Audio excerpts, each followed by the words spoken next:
we're going to start right out. Taking a deep breath. Whoa. Hey, Wes, good to see you. We took a trip out to your place and we did some nice filming, and you can see that on Near and Far. That was a great video tour of your facility. Thank you. Thanks for having us today. And it was a tour that you wouldn't normally see because we were able to get into some areas. That is true. We rescue over 500 animals a year, domestics, exotics, and wildlife. Predominantly, probably half of the animals that we rescue are wild animals. And those are animals that typically we don't show the public. The only animals that we show the public are the animals that are on our federal education license that are permanently disabled and wouldn't be able to go back into the wild. They can't go back anyway. Because no. And I know you have bobcats that had been declawed, so there's no way that they could go back. No, we have 6 bobcats actually. 2 were hit by cars, 2 came out of a zoo that shut down, and 2 of them were actually taken out of the exotic pet trade by DEC and were brought to me. Yeah, that's incredible. And I know that when you watch the Near and Far, you may see this on today's show. I'm not sure what, because they're going to be showing a clip of that. You had these little tiny itty bitty bats. Oh my God, they were wonderful. Thanks. We also do RVS species, which are known as bats, skunks, and raccoons. There's not a lot of facilities left that do those 3 RVS type animals because of the rabies risk and other complications that go along with doing those. Very concerned about bats. Bats are one of my passions. They're so essential to our environment. Oh, definitely. 20% of all the Earth's mammals are bats. And if it wasn't for bats, we'd be paying about twice as much for food. Well, and when you stop to think how many mosquitoes they eat, oh my God, they said like 100,000 in one night they could eat. Yeah. Sure. Everything has a vital role in the ecosystem, and I believe that we can all peacefully coexist and live together. Okay, can we coexist with this barn owl here? I think we can coexist with this barn owl. Great. One of the things that we do at our facility is we do educational wildlife programs, and we were pretty excited about this guy when he came in. Hey there, and this is a barn owl, and we didn't believe that there were any barn owls left in central New York. As you can see, he's only got one eye. He was actually found, he was born in a silo out near Cobleskill, and somebody in the nest probably accidentally stepped on his face and poked out an eye. One of his brothers or sisters. Probably, right, without a doubt. And so he came to us, and we were pretty excited about it. DEC was pretty excited about it because we did not believe that there were any of these owls left in central New York. There are pockets of them throughout New York. Barn owls actually are one of the most widely dispersible owls in the world. There's a house in Germany where they've been keeping track of the barn owls in that attic for over 800 years. One of the projects... Same family, you mean, of owls? Same house. Oh, same, I mean, yeah. Well, it must be sure. the same kind of family because Sure. they keep coming back. One of the things that we're doing with barn owls right now is I'm working with the New York Dutch Barn Preservation Society. I was just over at the Maybe Farm building owl boxes with the 4-H kids over there. Great day, great project. And I'm encouraging people to start building owl boxes, kind of like what Ray Briggs did for bluebirds 20 years ago. When I was a kid, nobody saw a bluebird. Yeah, and it's a state bird. True. And Ray Briggs had a problem with that, and he started building bluebird boxes and giving them away to anyone that would put them up. And now anyone can get a bluebird.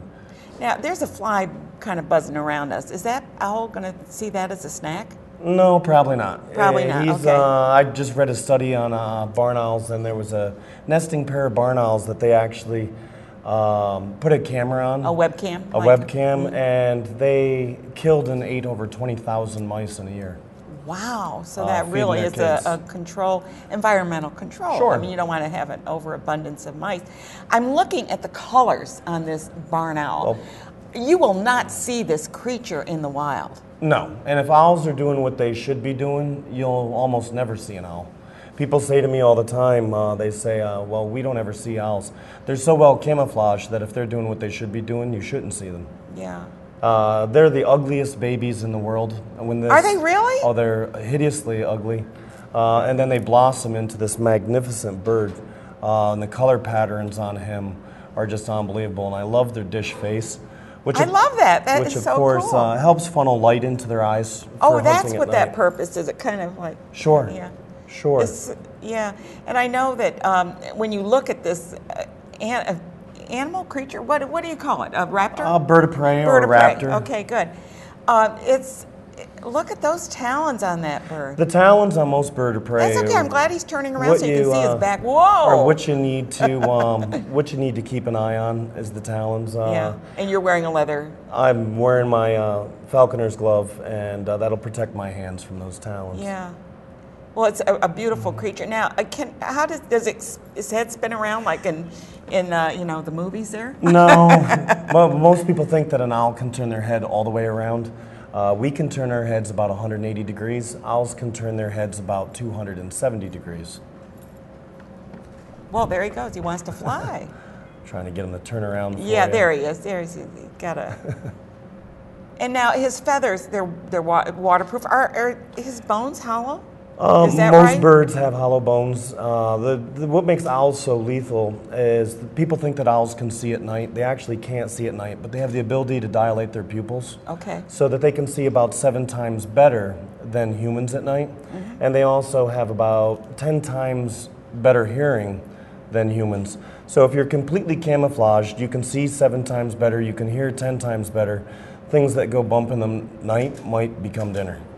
I see. I love to listen to owls. We have owls in our area, and you hear them like hooting, and it's just, what would those be? Most likely a screech owl. Could be a barred owl. Okay. We have a lot of great horned owls around here as well. Great horned owls are the only natural predators of skunks. Okay. I didn't even know there were any that wanted to get close enough to a skunk. Sure. Most birds of prey, with the exception, they can't smell. They can't smell, and they're not above eating a skunk. Right, good. You're located in Middleburgh, but you are not open to the public per se. In other words, you can't drive in there and buy a ticket and go in. No, absolutely not. But we do tours by appointment.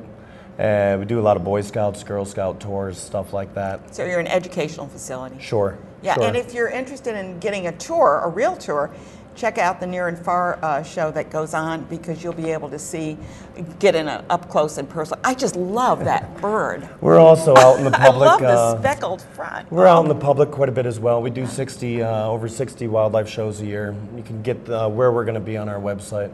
Good. And find us somewhere. We've done the Schenectady Green Market before. It's one of our favorite places. Good. We're all over. And I've seen you at the Scottish Games. You go all over, sure. right? Yeah. Sure. It's redmaplefarm.net. Check it out, and you'll find out more about this. And please preserve wildlife and respect wildlife. Don't. There he goes back in his little house there. He's just as happy as can be. So, thank you so much, Wes, for being here. It's always a pleasure to see you. Thank you.